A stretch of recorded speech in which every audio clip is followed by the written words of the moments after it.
Saat Elliot muncul di dekat supermarket, ternyata Rick datang ke unit apartemenku lebih dulu untuk mengantarkan banyak sekali mainan baru yang Elliot beli untuk Evan dan Ervin. Elliot menepati janjinya. Entah apa motivasinya, bahkan dia juga membelikan 2 topi Michael Jackson yang kebesaran di kepala Evan dan Ervin. Hampir semua mainan yang Elliot belikan adalah mainan dengan remote control. Dia juga membelikan 2 buah mobil-mobilan berukuran besar yang bisa dinaiki langsung oleh Evan dan Ervin, pun juga bisa dilajukan dengan remote. Aku bilang pada Elliot kalau apa yang dia belikan ini sangat berlebihan, maksudku terlalu banyak. Sebab, masih banyak mainan yang bertumpuk dan jarang dimainkan. Mubazir sekali jika semua itu malah harus terkubur oleh mainan yang baru, dan baru terus karena Elliot tak berhenti membelikannya. Apartemenku yang memang tidak besar, rasa-rasanya hanya dipenuhi oleh mainan Evan dan Ervin. Akan tetapi, ketika aku bilang pada Elliot bahwa dia berlebihan, dia tidak terlalu menghiraukan dan hanya berkata, anak-anakku harus mendapatkan apapun yang dulu tidak bisa aku dapatkan. Aku termenung ketika mendengarnya berkata begitu, berusaha mencerna maksud perkataannya.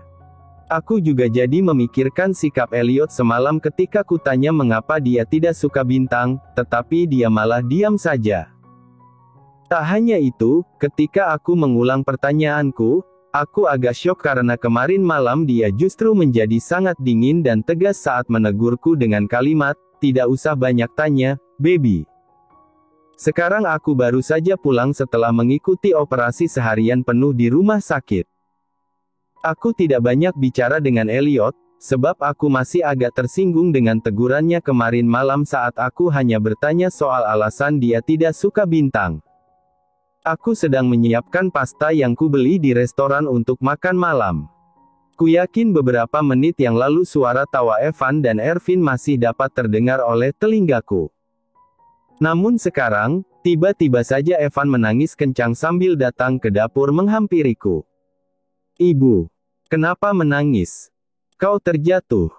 Tanyaku sembari mengeringkan tangan menggunakan kain. Evan merasa marah, Ibu. Marah pada siapa? Pada Ervin. Tidak baik bertengkar dengan saudara sendiri, sayang. Evan menggeleng. Dia memegang bagian pinggang bajuku, lalu menunjuk ke arah ruang tamu seperti sedang mengadukan sesuatu.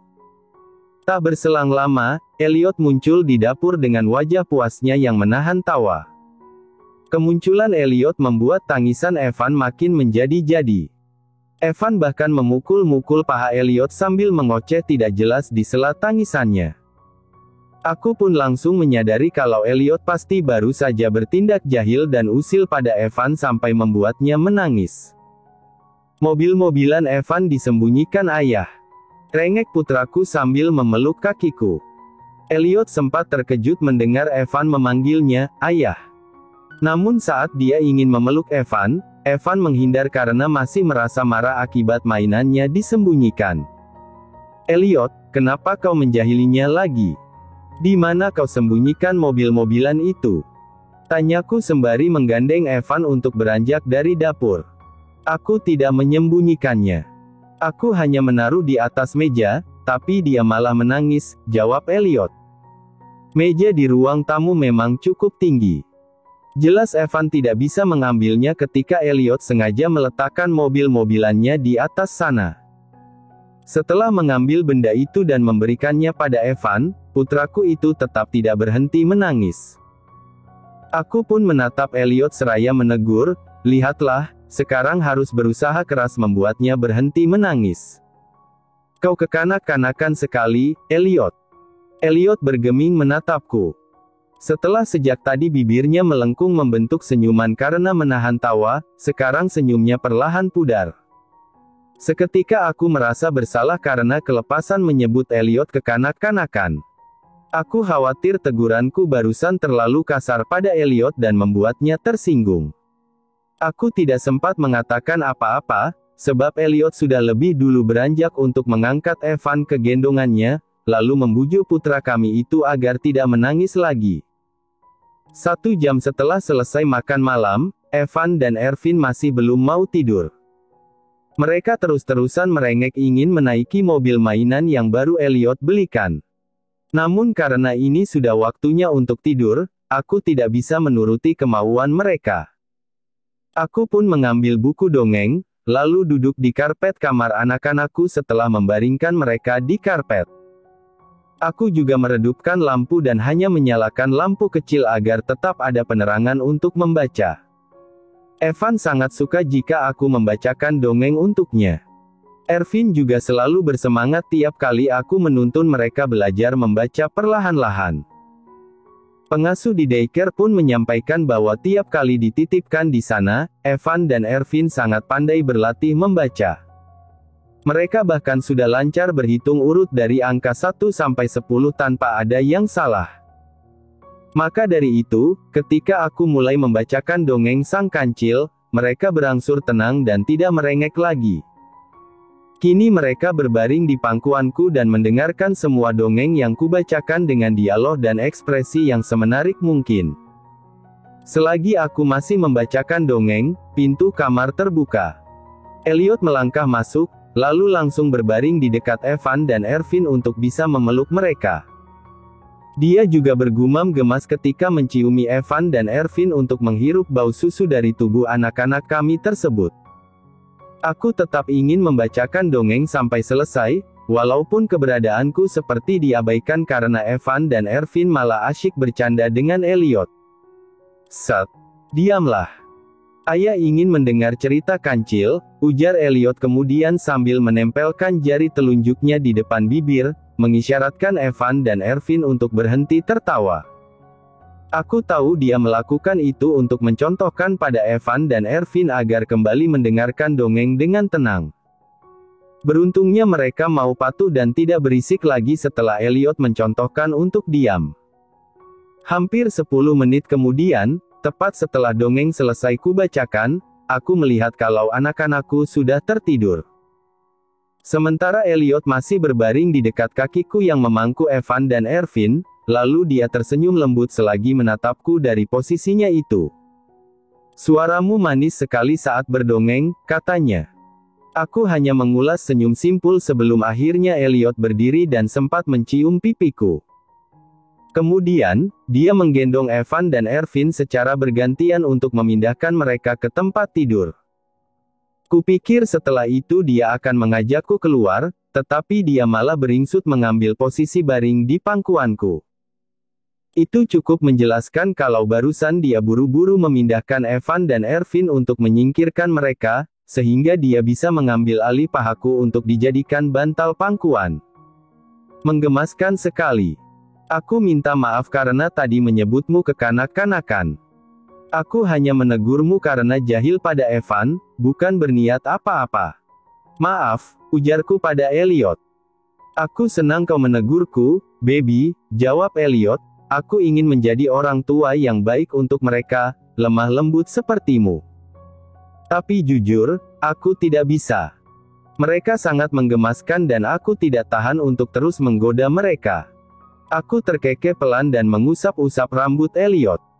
"Well, itu membuktikan kalau artinya aku harus mengurus 2 balita dan 1 bayi besar yang selalu membuat kekacauan, yaitu kau."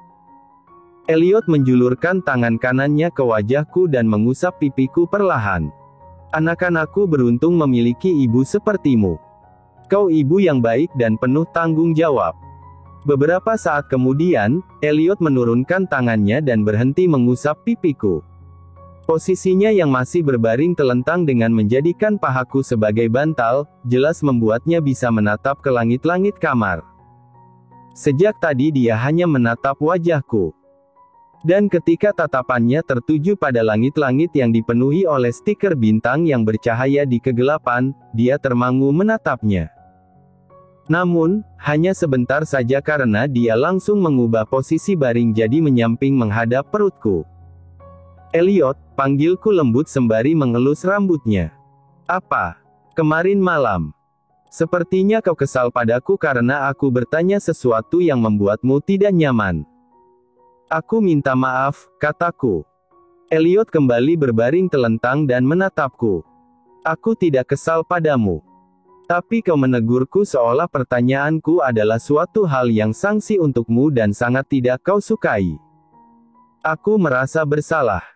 Aku minta maaf, tapi hanya ingin tahu saja. Aku kan istrimu. Apakah jika kau istriku, artinya kau harus tahu hal-hal tidak penting yang tidak wajib kau ketahui? Apa maksudmu bertanya begitu? Suami dan istri adalah ikatan hidup. Hal kecil seperti kebiasaan mengupil dan buang angin pun merupakan hal penting untuk saling memahami. Kecuali kau memang tidak pernah serius menganggapku sebagai istrimu, sehingga kau merasa aku tidak perlu tahu apa-apa tentangmu karena aku tidak penting dalam hidupmu.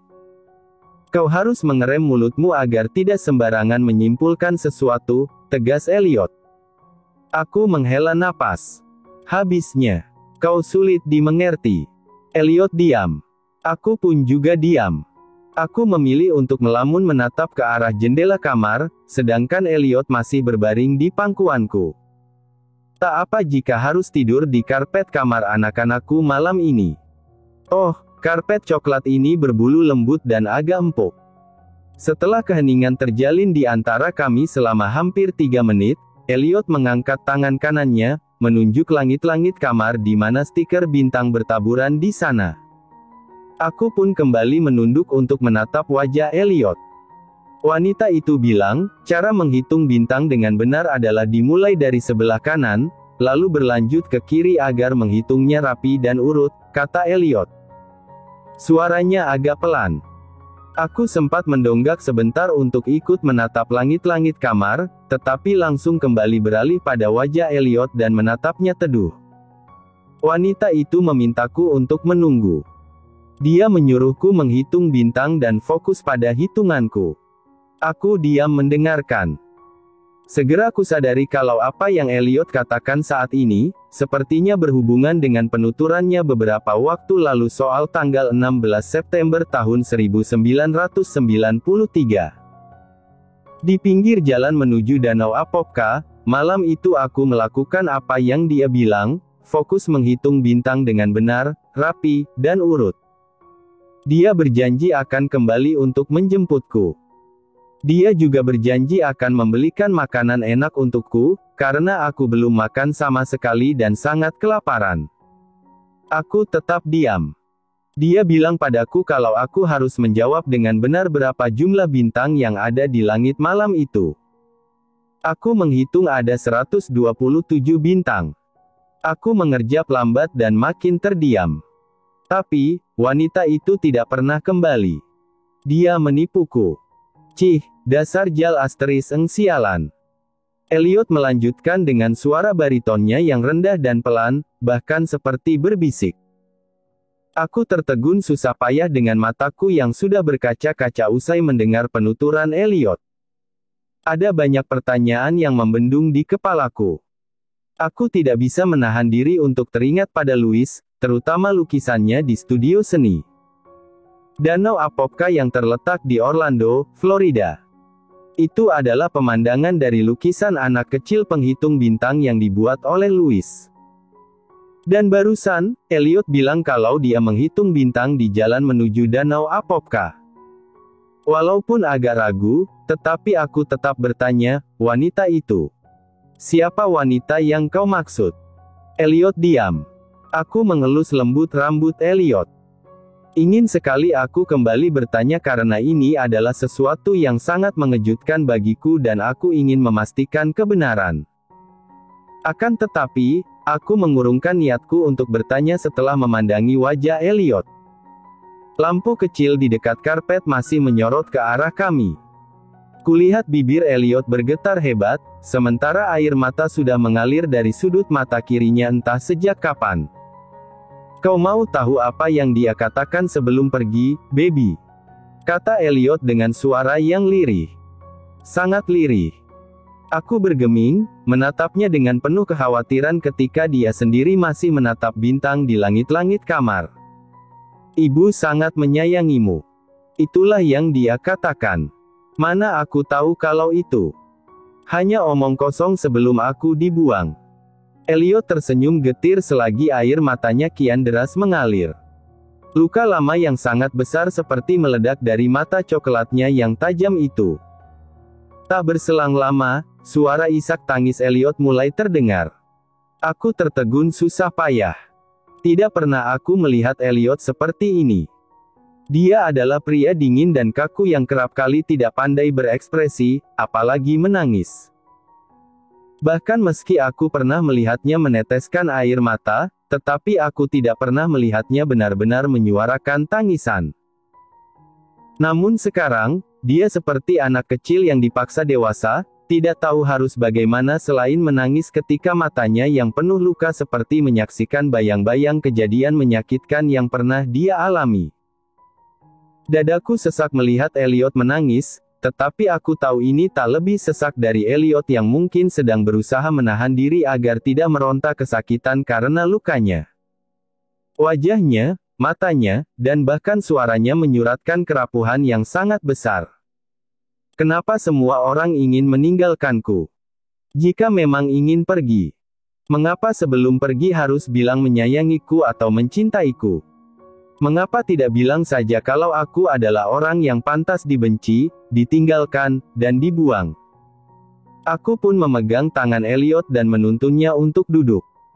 Tak pakai pikir panjang, aku langsung membawa Elliot ke dalam pelukanku, memberikan bahuku untuknya menumpahkan air mata. Aku mengeratkan pelukanku ketika tangisan Elliot makin menggaung dan kian sesak. Kuyakin siapapun yang mendengar tangisannya, pasti akan memahami betapa hancurnya dia. Aku tak khawatir anak-anakku akan terbangun dari tidur, aku hanya khawatir pada Elliot sekarang. Tidak apa-apa. Menangislah, Elliot. Aku tidak akan meninggalkanmu, bisikku sambil membelai rambutnya. Air mataku turut menetes deras, tetapi aku tidak mau menyuarakan tangisanku walaupun rasanya aku ingin sekali meraung-raung dengan rasa prihatin yang membuncah. Tak kusangka bahwa Elliot Sinclair, bocah malang yang diceritakan oleh Louis, ternyata benar-benar adalah suamiku sendiri.